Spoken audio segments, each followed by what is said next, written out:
اے بندے تو نے مجھ سے دعا کی تھی تو بتا تیری دعا اللہ نے یعنی میں نے قبول کیا کہ نہیں کی؟ تو بندہ کہے گا کہ مولا میری دعا تو قبول نہیں کی گئی، میری دعا تو شرف قبولیت کو نہیں پہنچی۔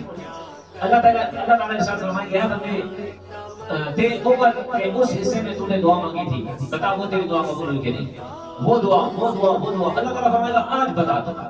اور میرے آقا صلی اللہ علیہ وسلم نے فرمایا کہ اس بندے کو اس کی ساری زندگی کی دعائیں یاد کرائی جائیں۔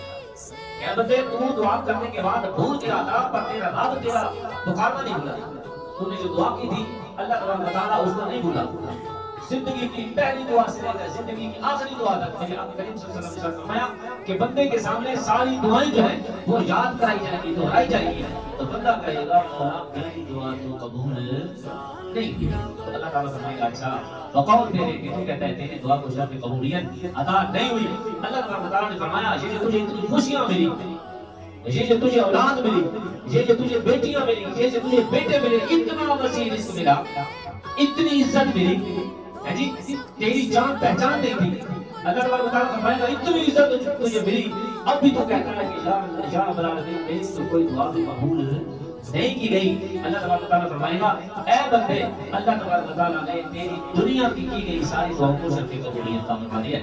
اور حضور نے فرمایا کہ جن لوگوں کی دعائیں اللہ تبارک و تعالیٰ نے دنیا میں قبول نہیں کی بلکہ ان کو انعام کے طور پر اللہ تبارک و تعالیٰ قیامت کے دن جنت عطا فرمائے گا، تو اس بندے سے فرمائے گا وہ دیکھ رہا ہے نیکیوں کے پہاڑ، وہ دیکھ رہا ہے نیکیوں کے پہاڑ، وہ دیکھ رہا ہے نیکیوں کے پہاڑ، عرض کرے گا مولا دیکھ رہا ہوں۔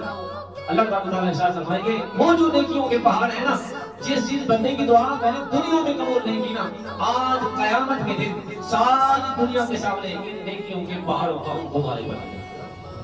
تو میرے حضور نے فرمایا بندہ اس وقت حسرت کرے گا کہ یا رب العالمین میری دنیا میں کوئی ایک دعا بھی قبول نہ ہو۔ تو میرے آقا صلی اللہ علیہ وسلم نے ارشاد فرمایا کہ دعا کی مقبولیت کے لیے کیا چیز ضروری ہے؟ میرے حضور نے فرمایا اخلاص، عجز و انکساری۔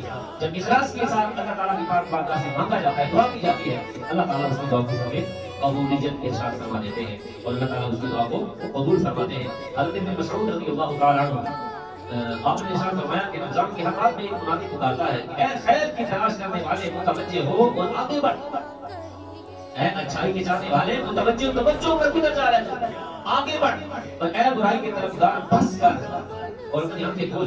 اس کے بعد وہ فرشتہ کہتا ہے کوئی مغفرت کا چاہنے والا ہے وہ مغفرت مانگے، اللہ تعالیٰ ہمارے رمضان میں اس کی مغفرت فرماتے ہیں۔ کوئی توبہ کرنے والا ہے وہ توبہ کرے، اللہ تعالیٰ اس کی توبہ کو قبول فرمائے۔ کوئی دعا مانگنے والا ہے کہ وہ دعا کرے اور اللہ تعالیٰ ہمارے رمضان میں اس کی دعا کو شرف قبولیت عطا فرمائے۔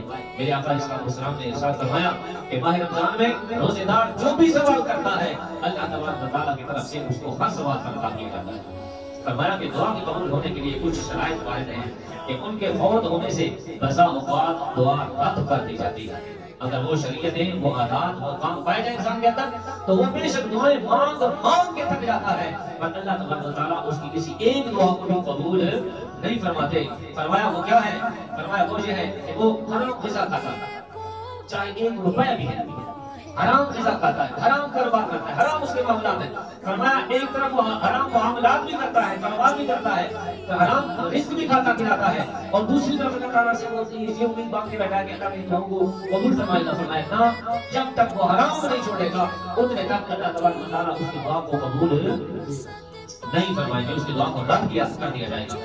نبی کریم صلی اللہ علیہ وآلہ وسلم سے ارشاد ہے کہ بہت سے پریشان حال آسمان کی طرف ہاتھ کھینچ کر دعا مانگتے ہیں، بہت سے پریشان حال، اور بہت سو کو آپ نے بھی دیکھا ہوگا، بہت سو کو ہم نے بھی دیکھا ہے کہ ہاتھوں کو کھینچ کر لمبے لمبے ایسے ہاتھ لمبے لہرا کر دعا کرتے ہیں اور یا رب کرتے ہیں، مگر حضور نے فرمایا ان کا کھانا حرام کا ہوتا ہے، ان کا پینا حرام کا ہوتا ہے، ان کا لباس حرام کا ہوتا ہے۔ فرمایا ان کے زندگی کے تمام معاملات حرام کے ہوتے ہیں، لیکن پھر بھی وہ ہاتھ کھینچ کر اللہ تبارک و تعالیٰ سے دعا کی قبولیت کی امید لگا کے بیٹھے ہوتے ہیں۔ فرمایا جب تک اپنے حرام معاملات ترک نہیں کریں گے اللہ تبارک و تعالیٰ کبھی بھی ان کی دعا کو شرف قبولیت عطا نہیں فرمائے گا۔ اللہ تعالیٰ سے دعا ہے اللہ تعالیٰ ہم سب کے معاملات حلال والے فرمائے۔ آمین۔